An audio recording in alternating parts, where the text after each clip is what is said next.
since splashdown in the Pacific Ocean here.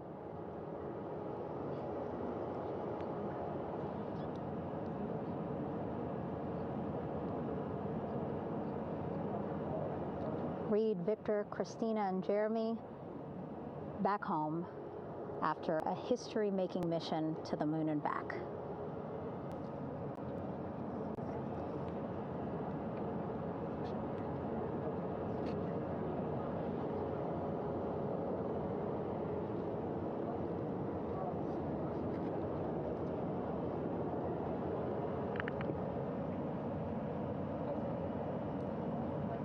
And if you missed what we said just a couple of minutes ago, the undersea medical officer inside with the crew in Orion, reporting all 4 crew members feeling great.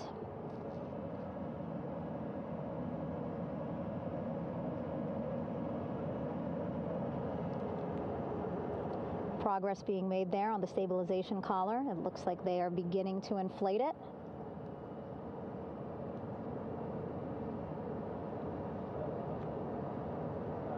And it looks like they're starting to unfold the front porch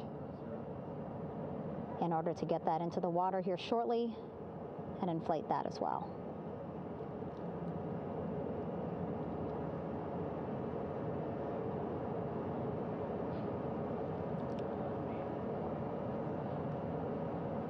Again, more than 40 people out in the water right now.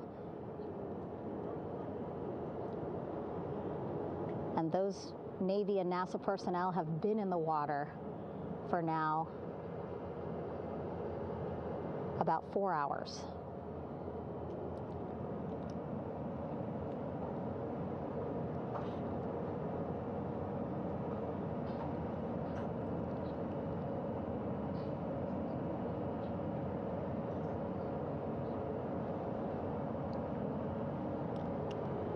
The reason why they had to get out so early is just to stage everything.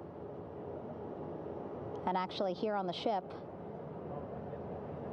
when there are flight operations happening, you can't have anything else, right? Just because the flight deck can be a dangerous place, so they just want to focus on planes coming and going from the ship, so that's why they wanted to get the boats in the water to make sure that they have all the time they needed for the flight ops. And then the same crew here out in the water, they will stay out in the water for a number of hours after we recover the crew and get them back on the ship, because then they have to recover Orion.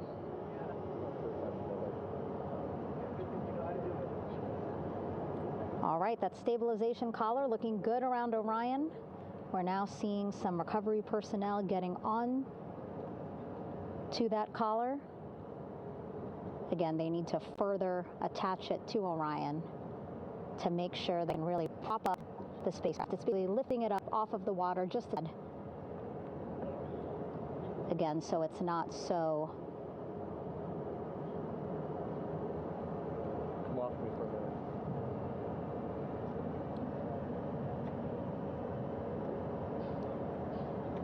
so it doesn't sway so much in the water there.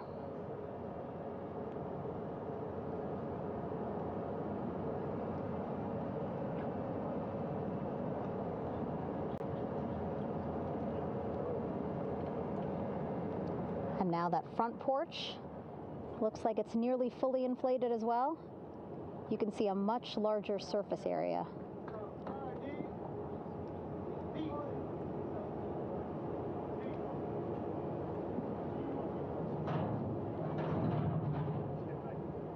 And so once the crew get out of Orion, they can stretch their legs a little bit on this front porch, get some fresh air.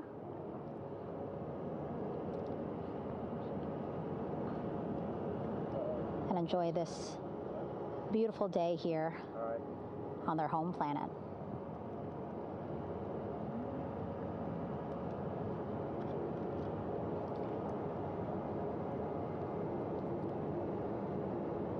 It appears teams now are about to connect the front porch to the stabilization collar.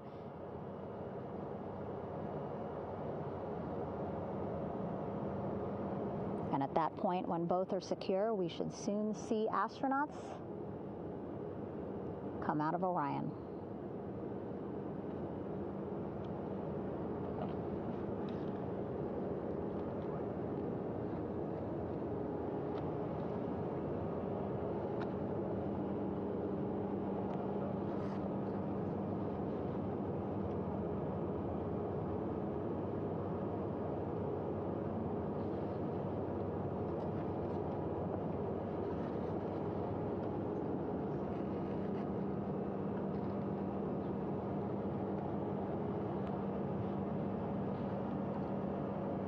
All these views you see also being fed to the Landing Force Operations Center here on the ship. Of course, it is very important for our recovery teams leading the mission to have all the views that you're seeing as well. Again, listening to their communication loop here on the ship. Very quiet, which is a good thing. It means things are going pretty nominally, meaning as expected.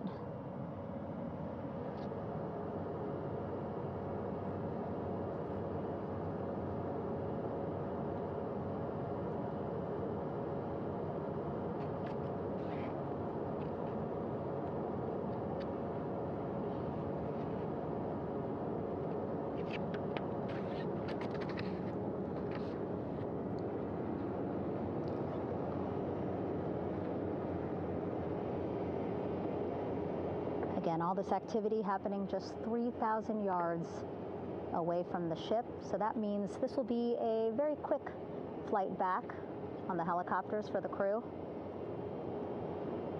2-3 minutes, and then they'll be back here on the ship. I know.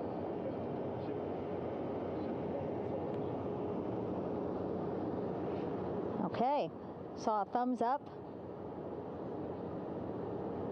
from one of the personnel on the front porch. It looks like they are now getting ready to deploy what they call the Air Rescue Vest, ARV. And so this is the harness that each crew member will get into in order to be hoisted into the helicopters. Again, those helicopters hovering just about 40 feet above the front porch when they're ready to pick up each crew member.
This is Mission Control Houston.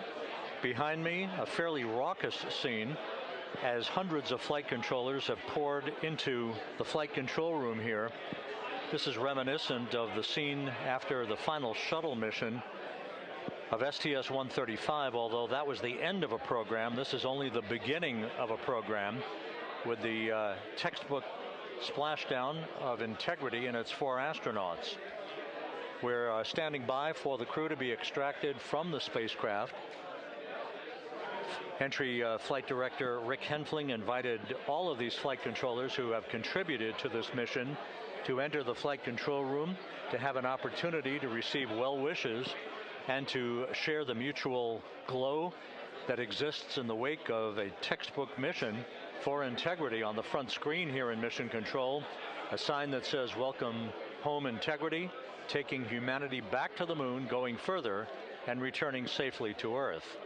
So all of that jubilation, part of the post-splashdown activities, even as we await the crew being extracted from the vehicle to be hoisted onto Navy helicopters for the trip back to the USS John P. Murtha.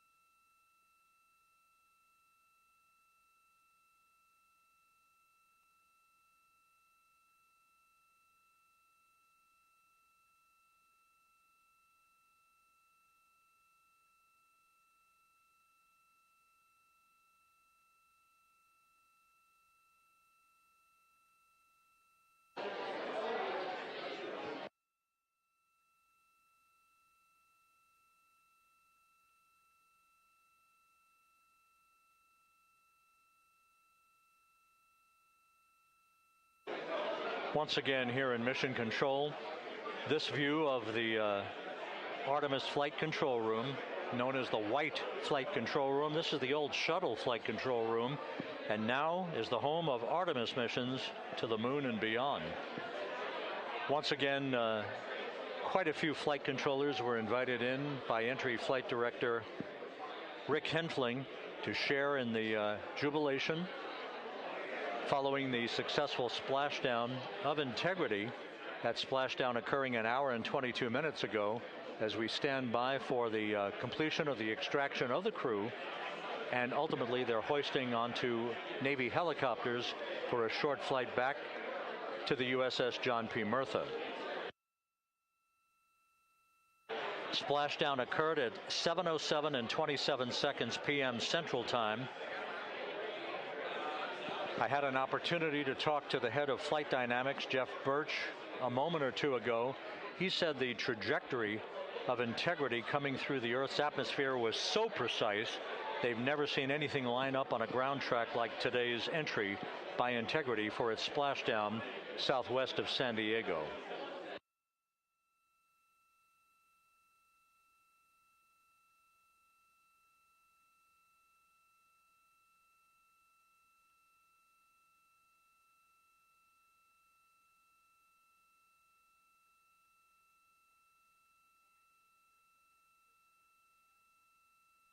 And the initial, you can hear it.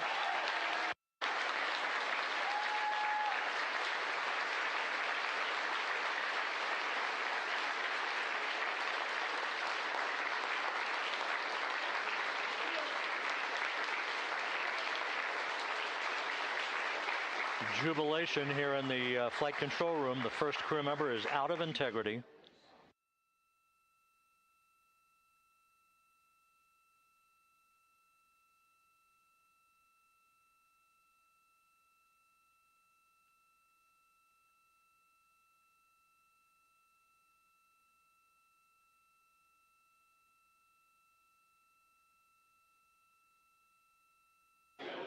We are expecting the other crew members momentarily to be extracted.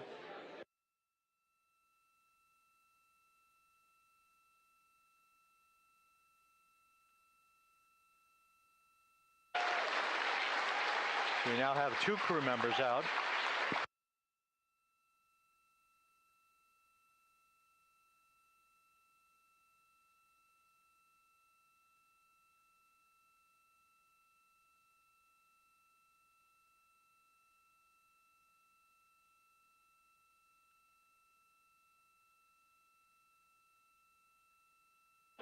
Two crew members out, 2 to go.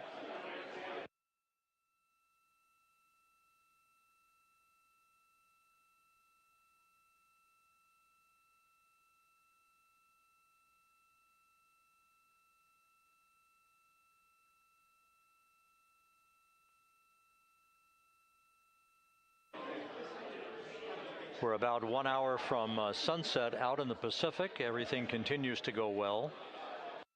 Integrity's systems function perfectly during its entry back to Earth.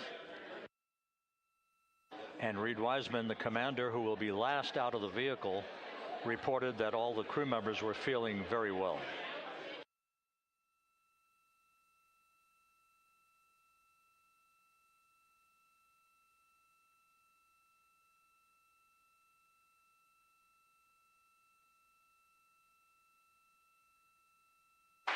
Crew member number 3 now out.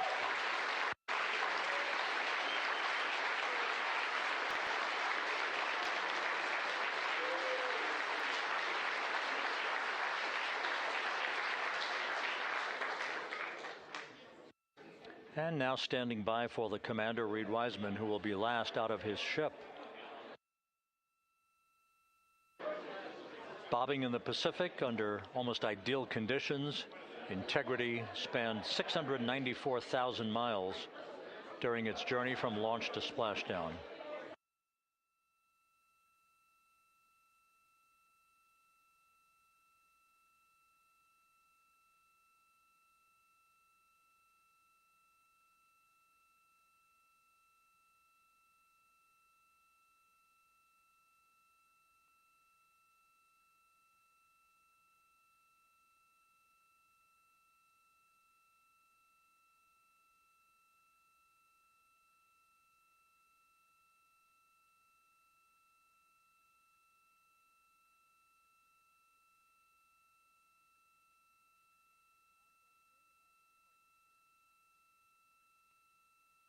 And we now have Reed Wiseman out of the vehicle, all 4 crew members now out of Integrity.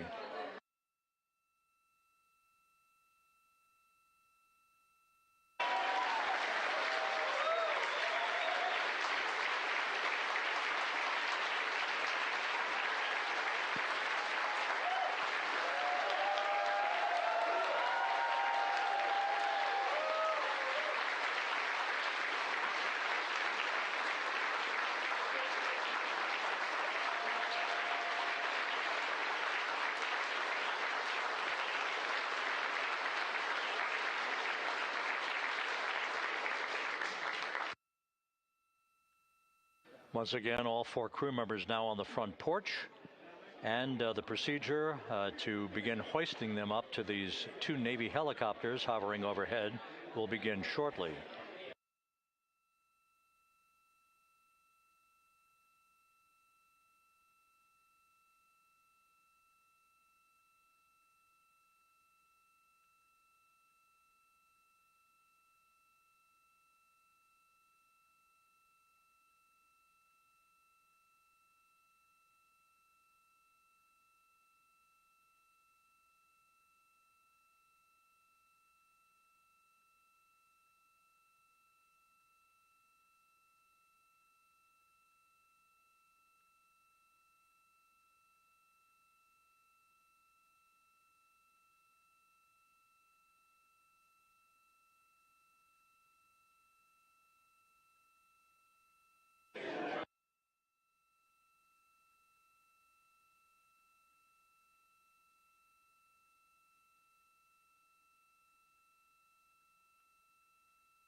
This is Mission Control Houston. The mission is over, but the melody lingers on as jubilation continues here in the flight control room. We should be expecting NASA's Associate Administrator, Amit Kshatriya, to be joining us shortly for a short interview while the recovery operations continue out in the Pacific. So we'll stand by for that. And then we'll turn it back over to Megan Cruz aboard the USS John P. Murtha.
This is Mission Control Houston here in the Artemis Flight Control Room. A number of flight controllers basking in the glory of the successful end of this mission that carried 4 astronauts around the moon on a lunar flyby, and the first test flight of Orion with crew members on board. Splashdown occurring an hour and 32 minutes ago after a flawless descent back into the Earth's atmosphere for the vehicle. Its 4 crew members in good shape, simply enjoying their time right now on the front porch, as it were, the inflatable raft alongside of their Integrity spacecraft. We're expecting Amit Kshatriya, the NASA Associate Administrator, to join us here momentarily for a brief interview before we turn it back over to Megan Cruz aboard the USS John P. Murtha, the recovery ship.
This is Mission Control Houston.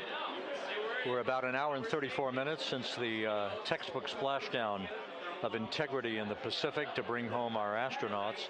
And with us now is Amit Kshatriya, the NASA Associate Administrator. Amit, a little bit of history made tonight, a little bit of history made over the past few weeks. Your thoughts as this team here basks in the glow of what they just accomplished? Yeah, Rob, we're here in the control center, and it's kind of overrun with jubilant folks in the Mission Control Houston, as well as engineering, and folks that just want to be here, part of it, as we watch our crew get extracted from the vehicle. And, you know, my thought is always about these teams, the team that's in the water right now, pulling the crew out, the team here in Houston that worked so hard over the last 10 days, no sleep to get this done. You know, we still have some work to do to get the crew to the med bay here on the ship. They all look great coming out, so hopefully that won't be too long. You know, I think we saw the administrator on the boat too, giving his thanks to the Navy team on the Murtha, which they're just an incredible group of sailors. I was able to visit with them a couple weeks ago. And then if you pull it all the way back to the workers and the folks that joined the rocket at Michoud, that made the heat shield tiles that held together tonight, that stacked the vehicle in Florida, that integrated the vehicle in Denver, that fired the engines in Stennis, that fired the boosters in Promontory. I mean, this is the entire team, coming together and being tested by the environment that this machine went through, and they did it right. The work was good. They did it right. You've said in a number of briefings, of course, and in other forums that this is just the first step. The cadence has to step up, as the administrator has indicated. Now, it's a little early for the full report card on how Integrity did, but did this mission ultimately, from your eyes view, exceed expectations? It absolutely did. I mean, I was waiting to talk about this until we're in the water, and I think we still have, again, work to do to bring it in, and and really kind of go through it bolt by bolt and see what we learned. But I mean, so far, given what we learned during the mission and given how we performed on ascent, on entry, I always think about energy in terms of the states that you worry about the most, and every time we put these machines through these incredibly energetic states that came through. So I'm fairly confident that we made a big step tonight to get us on the path towards the surface. I think the path to the surface is open now. We do have to do all the work, and we'll make sure we talk about that as cleanly as we can. We learned a few things during the mission, but I have to tell you, this was an incredible test of an incredible machine. From an American psyche standpoint, the Empire State Building was lit up red, white, and blue tonight. Our coverage was seen on baseball stadiums around the major leagues. How captivating was this experience for the American people, for the world, in fact, as we returned to the moon? I have not been able to watch a lot of the coverage as we've progressed through the mission. I will tell you, just from my witness in Florida before launch, and then seeing the people's faces here, and then reading where I can about how things are going. I think this has been a gift to the world from NASA. NASA has given the world a gift, proving to folks all over the place, especially young people, and that to me is what this is really about. Young people, when they see what we can do when we work together, when we have teams that collaborate, that it doesn't matter how hard the problems are, we can solve them. I'm hopeful that Artemis II, as folks witness what we were able to do with this incredible crew, this incredible team that we've birthed into the world, scientists and engineers and artists that have been inspired by this. And even if they don't come work in the program, which separately they should come work in the program because Lord knows we need the help, but even if they don't want to come work in the program, hopefully they grow up to recognize they can do amazing things when they work together and contribute to society and be good citizens and really change the way, the challenges that are coming in the world are overcomable if we work together like this. And one final question. Flying to the moon, we did it. We've done it again this past week and a half or so. But the engineering that went behind the design of this mission and the precision, the pinpoint precision of this vehicle entering that entry corridor, it's almost mind-boggling. Yeah, it is incredible when you think about the energies involved and the uncertainties involved. That when we inserted the vehicle into orbit, it was 99.2% down the middle. When we dropped the vehicle right on top of the fleet here, our guys knew exactly where to go, but the guidance was perfect. And it's interesting. I've got this question a lot over the last few weeks about, we did this before 53 years ago, and that I think it is a reasonable thing to contemplate, like what's gone on since then. And what I'd tell you is, when we did Apollo, which again, the more we learn about what they did, the more magical it seems what they were able to accomplish given the technology and the learnings that they had. But when we did Apollo, the architects of Apollo, Gilbert, Seaman, von Braun, Mueller, what they really, really wanted to do, as they were contemplating what it meant to expand our range of action to the lunar surface, what they wanted to do was learn how to live and work in space for a long time. They wanted to do that first before they were confident they could expand their range of action to the moon. Now, of course, the politics of the time and the mission at the time was different, and so they had to go straight to the moon and bring people home. And then after that, the program kind of lost its momentum. But after that, NASA kept moving along those paths, right? So we recognized during Apollo that reusability was going to be important. We spent a lot of money on those machines, and we spent a lot of money on these machines here. But we recognized that reusability was important, which is why we built a winged space plane called Space Shuttle, and then we used that reusable machine to build a space station. And we learned for 25 years how to live and work in space, and have been able to develop technologies that can enable exploration. So really, what I think is now, 53 years later, we're at the point where the architects of Apollo would have been pleased that we're now ready to actually go back to the moon and go back to stay, because we've learned all the things we needed to learn. There's a lot of people pleased here tonight, and we really thank you for joining us. Amit Kshatriya, NASA's Associate Administrator, as we begin to hoist the crew onto the helicopters to head back to the recovery ship. Thank you very much. Thank you, Rob. Congratulations, Amit.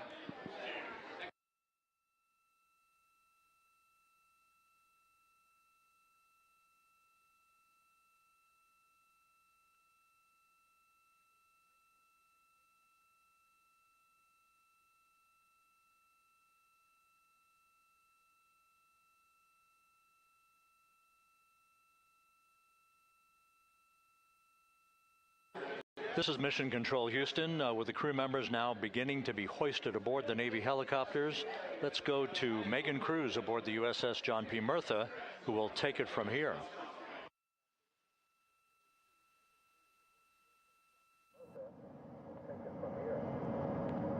Hey, Rob, yeah, back on the bow of the ship here, we are seeing the helicopters circling Orion.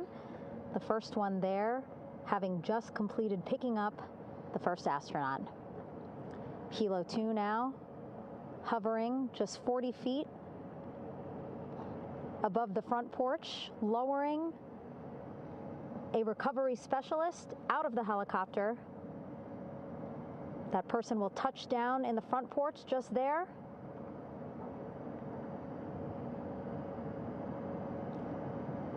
The crew members already outfitted with a harness that will allow them to quickly attach to the hoisting device.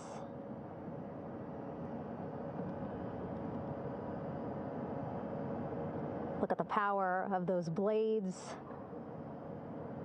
throwing water out at the center there. The front porch with now 3 astronauts and the recovery specialists. Again, crews already outfitted with a harness vest. And here we go. Second astronaut now off the front porch, getting hoisted into the second helicopter.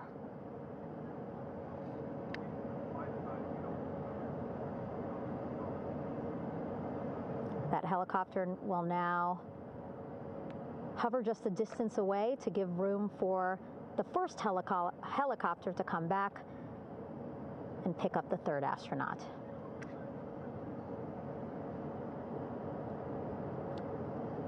As we wait for that helicopter to come back, make its way back around, just want to mention that the President of the United States called our NASA administrator today while he was on the ship, just minutes after we interviewed him live on our coverage, and congratulated him and NASA on this history-making moment tonight. Helicopter 1 again hovering 40 feet over the front porch. We will soon see another recovery specialist getting lowered onto the front porch.